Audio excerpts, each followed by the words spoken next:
नमस्कार, मैं डॉक्टर रेखा RC online academy में आपका स्वागत है। आज मैं आपको शब्दालंकार का एक और भेद वक्रोक्ति अलंकार के बारे में बताऊंगी। जैसा कि हम लोग जानते हैं कि वक्रोक्ति अलंकार वक् और उक्ति दो शब्दों से मिलकर बना है।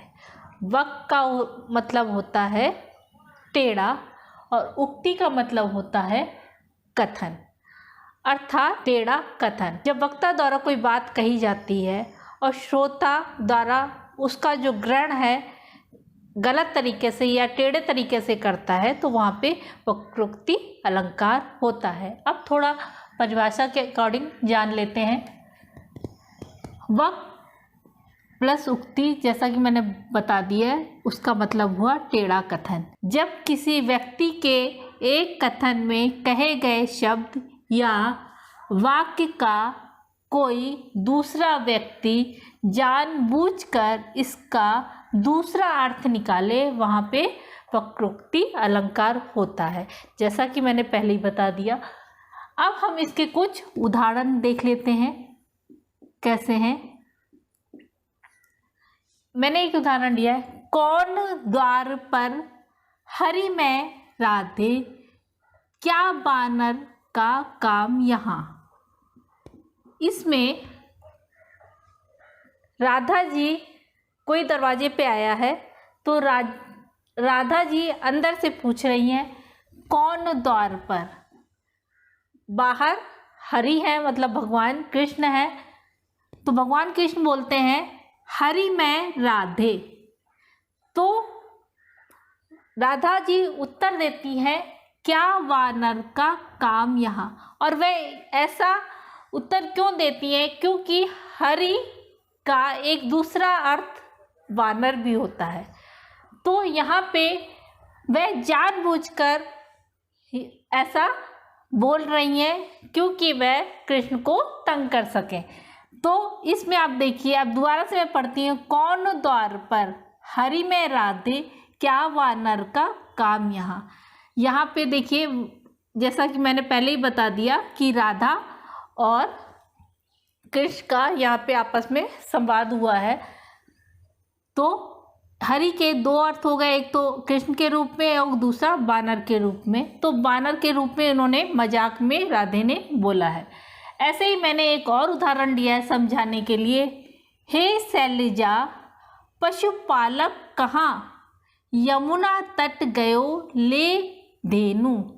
इसमें क्या है, इसमें लक्ष्मी जी और पार्वती जी का संवाद दिया है। हे शैलजा, शैलजा कौन, यानी पार्वती। शैल जैसा कि नदी, पहाड़, पर्वत। शैल का मतलब होता है पर्वत। शैलजा पर्वत, जा मतलब पुत्री, मतलब पर्वत की पुत्री। तो पर्वत की पुत्री पार्वती है। तो हे शैलजा, यानी लक्ष्मी जी कह रही हैं हे शैलजा, पशुपालक कहाँ। पशुपालक मतलब पशुओं को पालने वाला कहाँ। तो जो पार्वती जी है उसके उत्तर में जानबूझकर बोल रही हैं यमुना तट गयो ले धेनु। यमुना तट पे कौन लेने धेनु जाता था, कृष्ण भगवान। तो उन्होंने जानबूझ के ऐसा बोला है। तो यहाँ पे भी वक्रोक्ति अलंकार है। अब आपको हम बता देते हैं वक्रोक्ति अलंकार के भेद। एक है श्लेषोक्ति और एक काकू वक्रोक्ति। श्लेष का मतलब जैसा कि आप लोग जानते हैं चिपकना।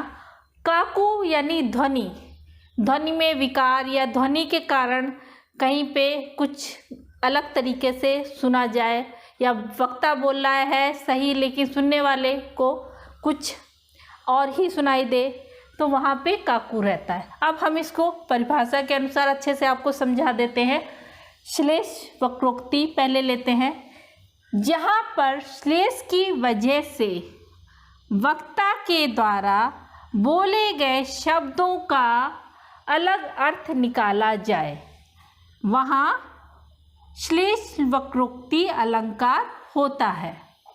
अब हम इसको उदाहरण द्वारा जानेंगे। पहला उदाहरण, कौन तुम मैं घनश्याम तो बरसों कित जाए।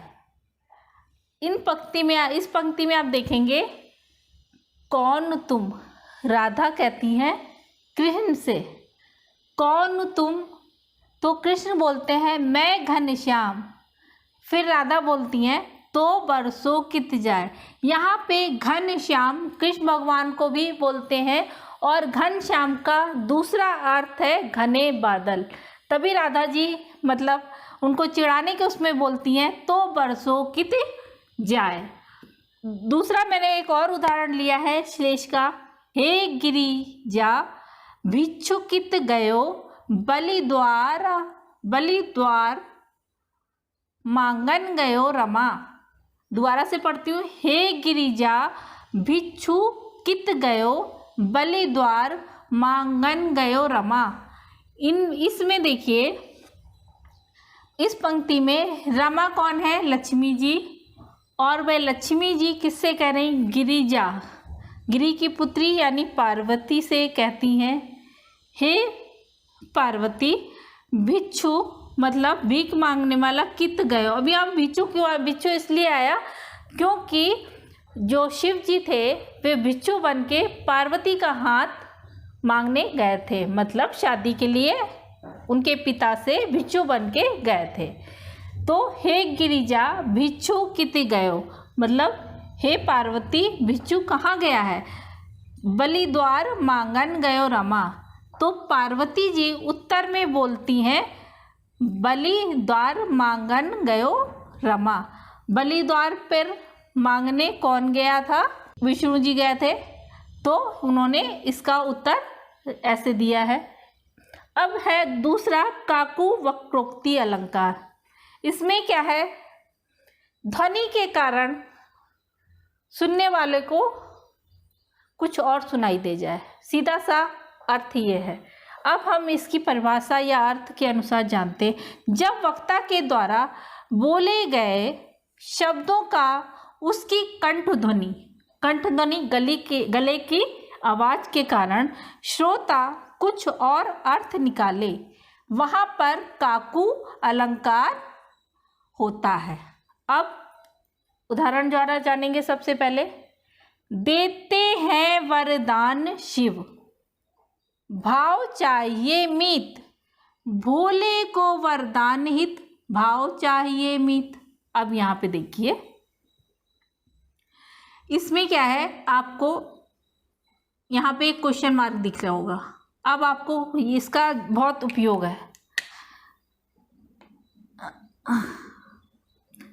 तो देते हैं वरदान शिव, भाव चाहिए मीत, मतलब कोई किसी से कह रहा है कि भगवान शिव वरदान देते हैं, उसके लिए भाव चाहिए। दूसरी पंक्ति में देखिए, भोले को वरदान हित, भाव चाहिए मीत। अब क्वेश्चन मार्क आया है कि भोले को वरदान देने के लिए भाव चाहिए मीत, मतलब यहाँ प्रश्न है, सिर्फ गले की ध्वनि या थोड़े उससे यहाँ पे वो काकू अलंकार आपको दिखाई देगा। देखिए दोनों वाक्य समान है, लेकिन जब उत्तर वो दे रहा है, सुनने वाला, इस शब्द को सुनने वाला एक उत्तर देता है, भोले को वरदान हित, भाव चाहिए मित, तो यहाँ पे काकू मतलब ध्वनि के कारण विकार हुआ है। ऐसे ही आप एक दूसरे उदाहरण से आपको स्पष्ट हो जाएगा। देखिए, आप जाइए तो, यहाँ विराम है, आप जाइए तो यहाँ क्वेश्चन मार्क है, आप जाइए तो यानी आप जाइए, इसका अर्थ हुआ आप जाइए तो क्वेश्चन मार्क दिया है, मतलब आप नहीं जाइए।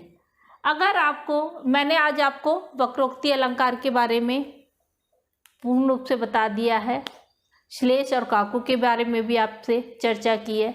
अगर आपको मेरा ये वक्रोक्ति अलंकार का वीडियो पसंद आया है तो मेरे चैनल को लाइक करें, सब्सक्राइब करें और जो मैं आगे वीडियो बनाऊंगी उनको देखते रहिए। नमस्कार।